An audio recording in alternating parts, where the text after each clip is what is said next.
besoin d'un être humain qui a de la valeur. Et ce qui a de la valeur génère de l'argent. C'est-à-dire que la monnaie n'est que la représentation des valeurs que nous créons, en fait.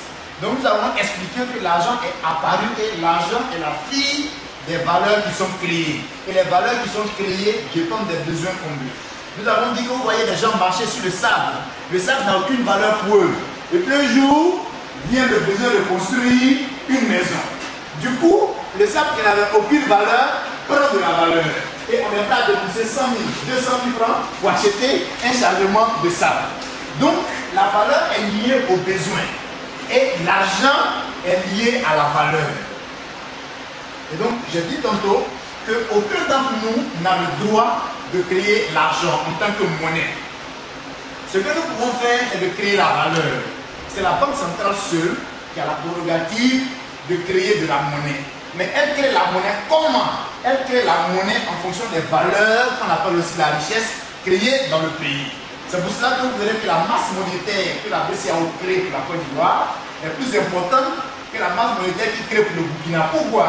Parce qu'en Côte d'Ivoire, il y a plus de valeurs qui sont générées. Il y a plus de richesses qui sont donc générées. En fait. Donc lui, il crée la monnaie qui est liée donc à la valeur qui est créée. J'ai dit que la valeur dépend des biens et services qui sont générés pour répondre aux besoins des êtres humains. Alors, qu'est-ce qui se passe lorsqu'il n'y a aucune valeur créée, mais on bat de la monnaie quand même?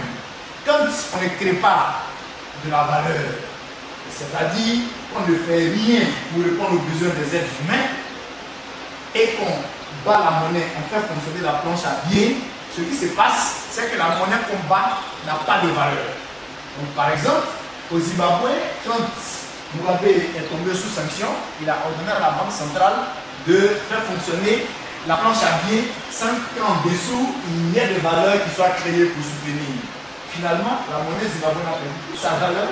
Donc, vous pouvez voir des gens avec une brouette de billets de banque, mais qui sont attaqués et agressés pour prendre l'argent, non, mais pour prendre la brouette, parce que la brouette a plus de valeur que les billets de banque qu'elle contient.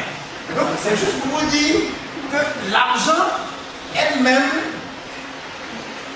n'est pas l'élément le plus important, mais c'est la valeur qui y est apposée qui fait l'argent. Vous verrez qu'il y a 30 ans, l'argent qu'on avait n'est pas la même monnaie qu'on avait il y a 15 ans. Et la monnaie qu'on avait il y a 15 ans, donc dans les années 97, n'est pas la même monnaie qu'on a aujourd'hui, ce n'est pas le même billet de banque. Donc, les billets de banque changent et fluctuent. C'est pour ça que l'argent n'a rien de mystérieux.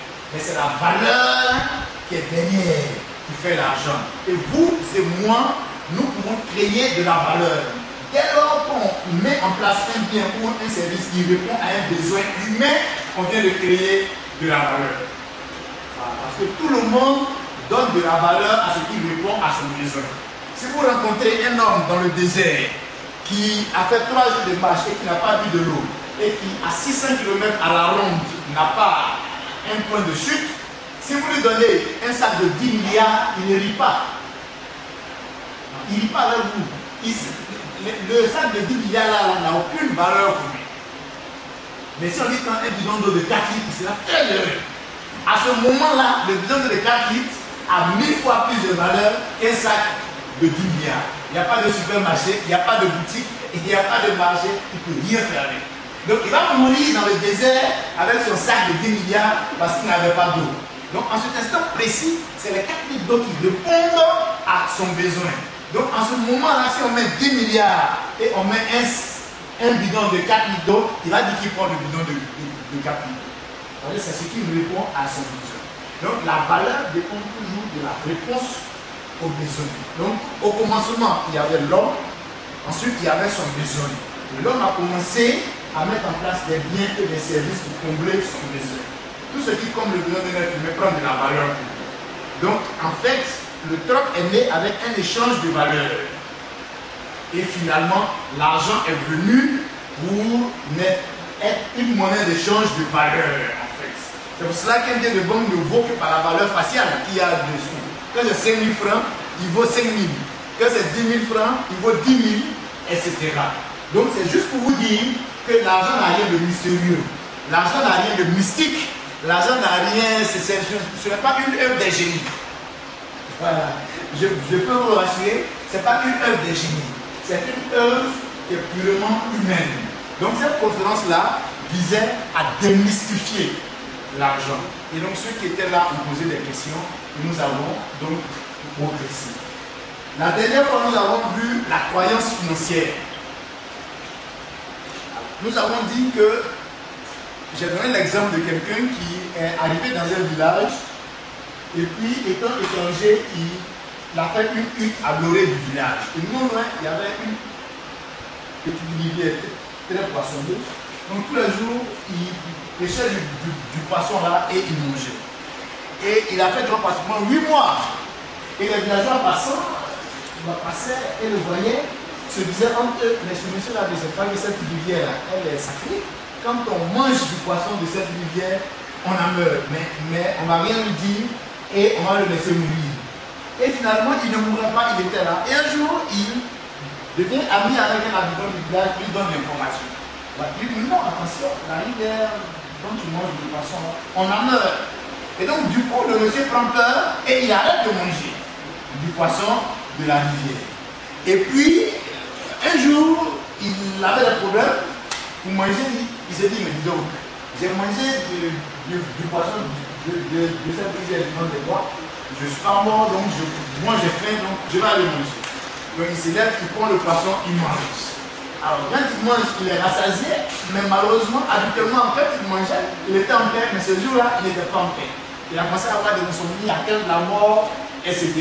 Et après quelques mois, il est devenu malade et il est mort. Mais pourquoi est-ce que, dans un premier temps, quand il mangeait le poisson, rien ne lui est arrivé, et puis dès lors qu'on lui a donné une information et qu'il a commencé à croire qu'il mourrait, il est mort. Parce que tout simplement, la loi de la vie est une loi de croyance, en fait. C'est pour cela que très souvent, vous verrez, dans les interdits que les Africains donnent au niveau des superstitions, on dit que là, quand on passe là, on meurt. Maintenant, quand les gens passent et qu'ils me parlent, non, ceux qui sont passés et qui ne sont pas morts là, c'est parce qu'ils ne savent pas qu'ils ne sont pas morts.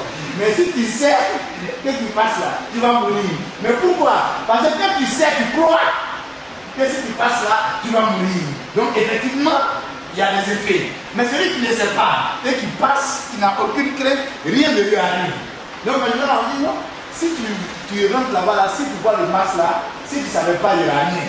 Mais si tu sais que tu vois le masque, c'est en ce moment-là que ça agit. Pourquoi? Parce que celui qui sait a déjà l'information et il y croit. Quand voyant le masque, il va mourir. Il croit qu'en mangeant du poisson, il va mourir. Donc la loi de la vie est une loi de croyance financière culturelle.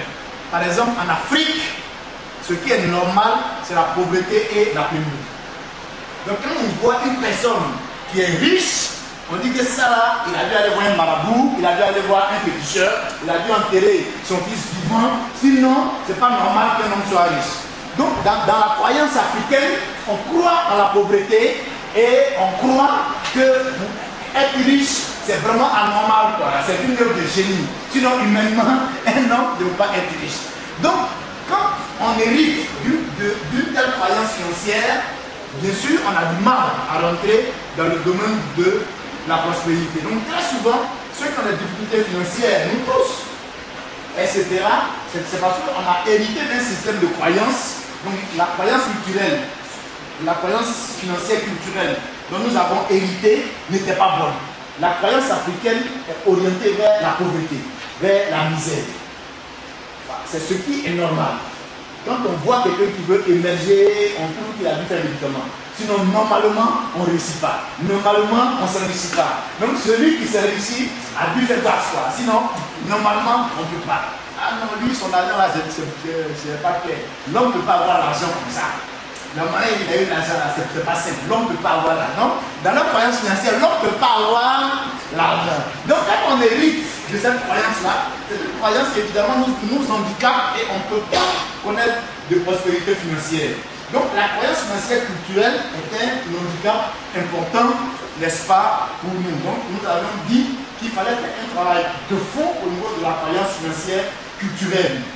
Il fallait comprendre que la richesse était la norme et on va continuer donc aujourd'hui à ce niveau. Donc je vais pas aller plus loin que ça. En dehors de la croyance financière culturelle, il y a la croyance financière religieuse,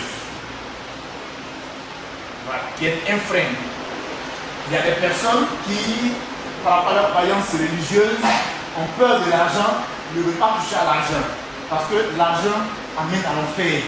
L'argent, n'est-ce pas, est la racine de tous les maux, etc. Donc nous avons dit que l'argent n'est pas la racine de tous les maux, mais c'est l'amour de l'argent qui est la racine de tous les maux. Sinon l'argent lui-même est neutre, en fait. Et l'homme le plus riche de tous les temps, on enlève Salomon, l'homme le plus riche de tous les temps, il s'appelle Rockefeller.